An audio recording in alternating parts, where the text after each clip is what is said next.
I had rehearsed the words 100 times in my head. Not the dramatic kind you see in movies, no grand speeches, no poetic metaphors. Just something honest. Simple. Real. I like you. No. I love you. But when I finally stood in front of her, those words felt heavier than I imagined. Like they carried years of silence with them. Her name was Emily Carter. And she had been my best friend for almost 6 years. We met during our first week of college in Boston. I remember it clearly because I was having one of the worst days of my life. I'd gotten lost on campus, spilled coffee on my shirt, and walked into the wrong classroom, twice. Emily was sitting on the steps outside the humanities building, sketchbook on her lap, hair tied in a messy bun like she didn't care who noticed her. "Are you okay?" she asked, smiling like she genuinely meant it. That smile ruined me. From that day on, she became my constant. Study sessions that turned into midnight conversations. Late-night diners where we shared fries and talked about dreams that felt too big for our small dorm rooms. Inside jokes no one else understood. Comfortable silences that didn't feel awkward. And every time I thought about telling her how I felt, I didn't. Because what if I ruined everything? Emily dated other guys. Not many, but enough. I told myself I was fine with it. I played the supportive best friend, the shoulder she leaned on when things didn't work out. "He didn't really see me," she once said, staring into her coffee. I wanted to scream, "I see you. I always have." But instead, I said, "You'll find someone better." She smiled at me. "You always say the right thing." If only she knew. After graduation, life pulled us in different directions, but not far enough to lose each other. She moved to New York for a design job. I stayed in Boston, working at a tech startup that paid the bills but didn't excite me. We talked almost every day. Texts turned into calls. Calls turned into FaceTime sessions that lasted hours. Even from miles away, she was still my person. Everyone around me noticed. My coworker once said, "Man, just date her already." I laughed it off. If only it were that easy. 3 months ago, Emily came back to Boston for a weekend. "Just visiting," she said casually. But something felt different. We met at our old cafe near campus. The same place where we used to sit in the corner booth and plan our futures. She looked different, more confident. But when she smiled at me, it was still the same Emily. "You look good," I said. "So do you," she replied, holding my gaze a little longer than usual. That weekend felt like a blur. We walked along the Charles River. We laughed until our stomachs hurt. We talked about everything, and somehow, nothing at all. Every moment felt like a chance. And every time, I froze. The night before she was supposed to leave, we sat on my apartment balcony. The city lights glowed softly around us. "Can I ask you something?" she said quietly. "Anything." She hesitated. "Why have you never dated anyone seriously?" My heart skipped. "I guess I just never felt it," I lied. She nodded, but her expression changed, just slightly. "Yeah," she said. "That makes sense." But it didn't feel like it did. After she left, something inside me snapped. I couldn't keep pretending anymore. If I didn't tell her now, I never would. So I booked a ticket to New York. No excuses. No overthinking. Just the truth. She was surprised to see me outside her apartment. "You flew here?" she asked, eyes wide. "I needed to talk to you." She invited me in. We sat on her couch, closer than we'd ever been, and somehow farther apart. I took a deep breath. "Emily, there's something I should have said a long time ago." She didn't interrupt. She just watched me. "I love you," I said. I have for years. I was just too scared to lose you. The silence that followed felt endless. Then she laughed softly, but not cruelly. She shook her head, eyes shining. Why didn't you say sooner, she whispered. My heart dropped. What? She stood up, pacing. Do you know how many times I waited for you to say that? How many relationships I walked away from because I was hoping you'd finally realize it? I stared at her, stunned. You felt the same? She stopped in front of me. I always have. And in that moment, I realized something painful and beautiful at the same time. Love doesn't disappear when you wait too long. But it does make you wonder how different things could have been. For a few seconds, neither of us moved. Emily stood in front of me, arms crossed like she was trying to protect herself from the past.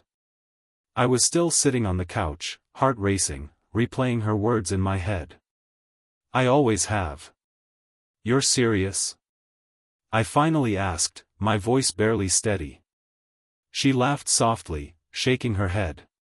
You flew all the way to New York just to joke about loving me? I stood up slowly. I thought I was about to lose you forever. Her eyes softened. You almost did. That hurt, but I knew I deserved it.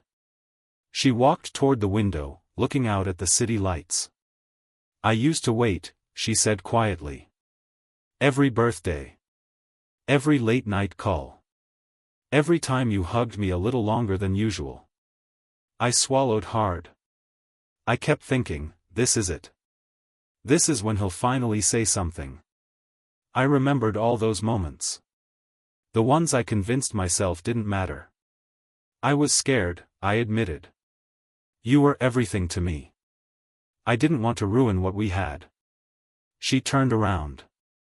You don't ruin real love by saying it out loud.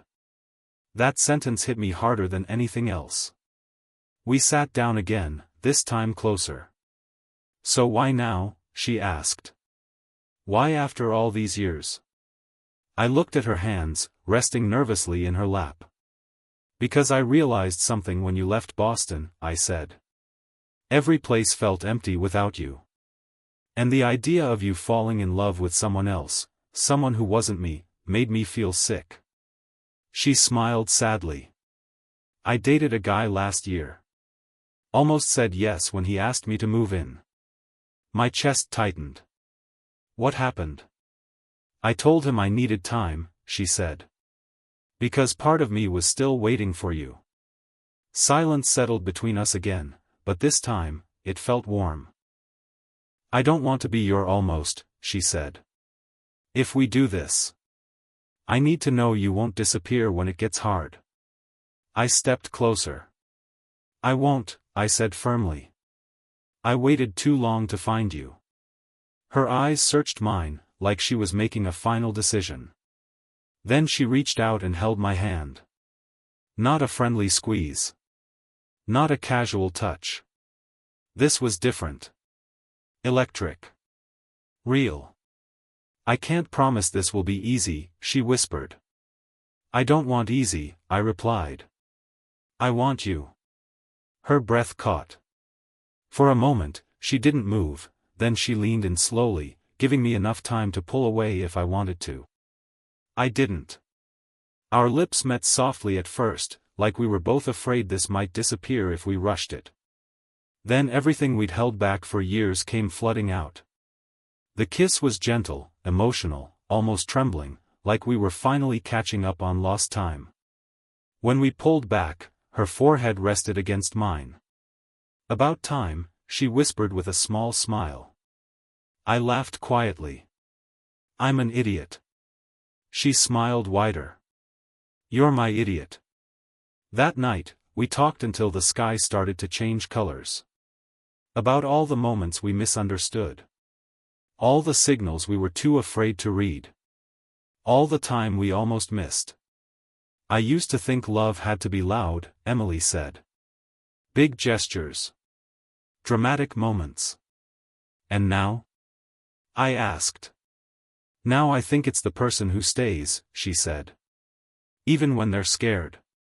I squeezed her hand. I'm not scared anymore. She looked at me like she believed it. But love, especially the kind that waits too long, always comes with a test. And neither of us knew. The hardest part was still ahead. I woke up the next morning with a strange feeling. Not happiness. Not fear. Something in between. Emily was in the kitchen, barefoot, wearing one of my hoodies like it belonged to her. The sight of it made my chest ache, in a good way. "Coffee?" she asked, smiling softly. "Always," I replied. For a moment, everything felt perfect. And that's usually when the past decides to show up. Her phone buzzed on the counter. She glanced at it quickly, then flipped it face down. I didn't say anything, but something shifted. "Who was that?" I asked casually. She hesitated. Just a second too long. "An old friend," she said. I nodded, telling myself not to overthink. But I'd spent years overthinking her. Later that afternoon, we walked through Central Park. Fall leaves crunched beneath our feet, the city alive around us. "I need to tell you something," Emily said suddenly. My heart tightened. "Okay." She stopped walking. "When you didn't confess. I thought it was because you didn't want me," she said. "Not just romantically. As a person. That was never true." "I know that now," she said. "But back then, it broke me more than I ever admitted." I reached for her hand. She let me hold it, but her grip was loose, uncertain. "There was someone," she continued. My stomach dropped. "A year ago," she said. "He wasn't just a date. He was serious." I waited, bracing myself. "He asked me to marry him." The world went quiet. "You never told me," I said. She looked away. "Because I was ashamed." I almost said yes. "Almost. And why didn't you?" I asked. Her voice cracked. "Because the night before, you called me. You didn't say anything special, just asked if I was okay. And I realized, if I married him, I'd spend my whole life wondering what if you ever loved me back." Guilt hit me like a punch. "I'm sorry," I whispered. She nodded. "I know." That evening, we went back to her apartment. The air felt heavier now. Her phone buzzed again. This time, I saw the name. Mark. She froze. "That's him," she admitted. My chest burned. "The guy who almost married you?" "He wants closure," she said quickly. I didn't plan this. I stepped back, emotions crashing into each other. "Did you invite me here just to clean up your past?" I asked before I could stop myself. Her eyes widened. "No. That's not fair. I crossed an ocean to tell you I love you," I said, voice shaking. "And now I find out I was almost too late." Tears filled her eyes. "You were too late," she said softly. "Just not too late to fix it." The words hurt more than anger ever could. Mark showed up that night. I didn't plan to meet him, but there he was, standing in the doorway like a ghost from a life that almost happened. He looked at me, then at Emily. "So this is him," he said. I clenched my jaw. "I loved her when you were too afraid to say it," he added quietly. That was the worst part. He wasn't wrong. Emily stepped between us. "This isn't about the past anymore," she said firmly. "It's about who I choose now." Mark looked at her, pain written all over his face. "And you choose him?" She nodded. "Yes." The door closed behind him, but the damage lingered. That night, Emily sat on the edge of her bed, silent. "I'm scared," she admitted. "What if this hurts us? What if we waited too long?" I knelt in front of her. Then we stop being afraid of the time we lost, I said. And start fighting for the time we have. She looked at me like she wanted to believe it. But fear doesn't disappear overnight. And as I held her, I knew something else. Love that waits too long doesn't just reunite, it tests everything. We didn't plan to fight. It just happened. 2 days after Mark left, Emily and I were sitting across from each other at a small Italian restaurant near her apartment. Candlelight flickered between us, but the warmth we'd felt before was missing. "You're quiet," she said. "I'm thinking," I replied. "About what?"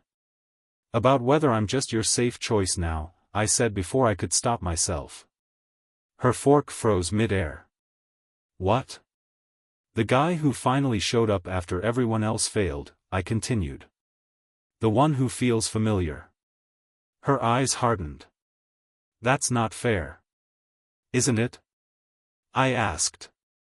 "You almost married someone else, Emily. And I walk in at the last second and suddenly I'm the love of your life?" She put her fork down slowly. "I waited for you for years. And I failed you," I said. "I know that. But how do I know you're not choosing me just because I'm comfortable?" Her voice shook. "Because loving you was never comfortable." Silence slammed into us. Back at her apartment, the tension followed us inside. "You think I don't see the risk?" she snapped. "If this fails, I lose my best friend and the man I love. You think I'm not terrified?" I shot back. "I waited so long because I knew if I lost you, it would destroy me." She laughed bitterly. "Then why are you pushing me away now?" "Because fear does stupid things to people who waited too long." That night, she slept on the couch. I lay awake in her bed, staring at the ceiling, realizing how close I was to losing her all over again. In the morning, she was already dressed. "I need space," she said quietly. My chest tightened. "How much?" "I don't know." The door closed behind her. The days that followed were unbearable. No calls. No texts. No Emily. New York felt colder without her. I replayed every word I said, wishing I could take them back. When she finally texted, it was one sentence. "We need to talk." We met at the Brooklyn Bridge just before sunset. She leaned against the railing, looking out at the water. "I'm afraid," she said without looking at me. "Not of loving you, but of losing myself again." I frowned. "Again?" "I gave up parts of myself waiting for you," she admitted. "Every time you didn't choose me, I told myself I was okay. I wasn't." The guilt was crushing. "I don't want to be someone's option," she said. "Even yours." I stepped closer. "You're not an option. You're my choice." I just didn't know how to say it back then. She turned to me, tears in her eyes. "And what if you wake up one day and realize you waited so long because you didn't really want this?" That was the question. The one I had to answer honestly. I took a deep breath. "Then I would have already walked away," I said. But I didn't. I crossed a city. I crossed years of fear. And I'm still here. She searched my face. "Say it clearly," she whispered. "I choose you," I said. "Not because it's safe. Not because it's familiar. But because loving you scares me, and I finally understand that's how I know it's real." Her breath hitched. "But fear doesn't leave quietly."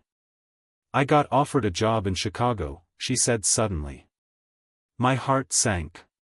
"When?" "Last week." "And you didn't tell me?" "I didn't know if we'd survive this," she said. "I didn't want to make plans on something that might break." I understood.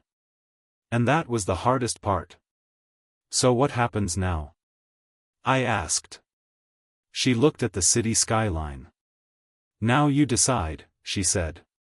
"Whether you're ready to fight for this, or whether I should take the job and move on. The sun dipped below the horizon. And in that moment, I realized. Love isn't proven by confession. It's proven by what you're willing to risk next. I didn't sleep that night. Emily's words kept echoing in my head. Whether you're ready to fight for this, or whether I should take the job and move on. Chicago. A new city. A new life.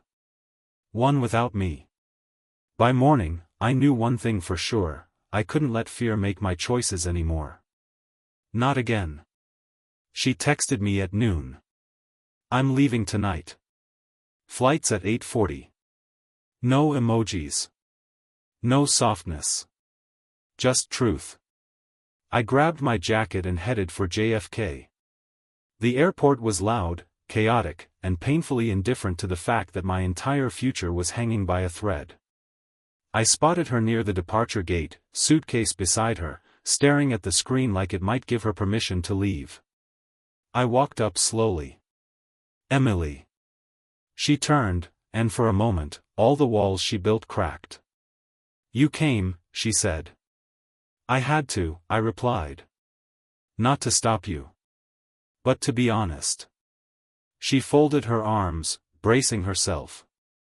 I spent years loving you silently, I said. Then I finally said the words and thought that was enough. It's not. She looked down. I don't want you to stay because you're scared to be alone, she said. Or because you feel guilty. I know, I said. So listen to this carefully. She met my eyes. I'm not asking you to choose me, I said. I'm choosing you. Fully. No hesitation. No maybes. Her breath caught. And if Chicago is what you need to become who you're meant to be, I continued, then I'll walk beside you, or follow you there. But I won't ask you to shrink your life for me. Tears filled her eyes. You'd leave everything, she whispered. I already waited my whole life, I said. I'm done waiting from a distance. The boarding announcement echoed through the terminal. Final call. She picked up her suitcase, then set it back down. You're late, she said quietly. I frowned. For what? For loving me, she said. But you're not too late to stay. My heart stopped. She stepped closer. I don't want a love that only works when it's convenient, she said. I want the one that shows up, especially when it's hard. I'm here, I said. I'm not going anywhere. She reached for my hand.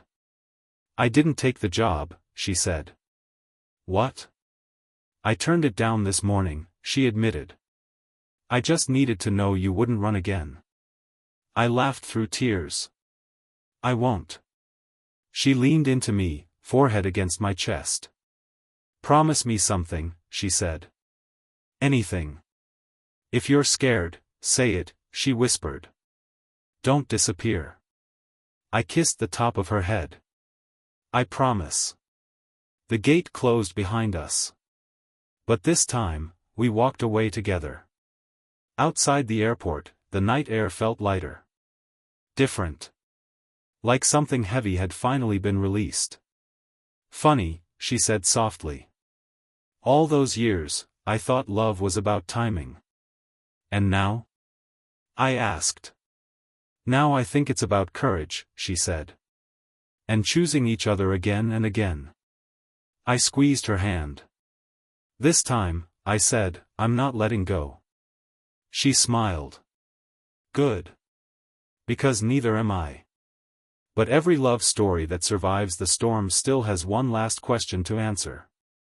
Can it last when real life finally begins? 3 years later. Life didn't slow down just because we finally admitted the truth. If anything, it moved faster. Emily and I didn't rush into some perfect fairy tale. We moved carefully, like two people who knew exactly how fragile love could be if ignored. She stayed in New York. I transferred my job. We rented a small apartment with uneven floors and a view of a brick wall. And somehow, it was perfect. We fought sometimes. About dishes. About money. About whose turn it was to sacrifice when work got hard. But we never fought about us. Because this time, when things felt heavy, we talked. "I'm scared," she'd say. "So am I'd answer. And instead of pulling away, we held on tighter. One night, we went back to Boston. To the cafe where we used to sit in the corner booth pretending we were just friends. "You know," she said, stirring her coffee, "this is where I first knew I loved you." I smiled. "You mean before I had any clue?" She laughed. "Long before." I reached across the table and took her hand. "I wish I'd said it sooner," I admitted. She shook her head gently. "No. You said it when you were ready to stay."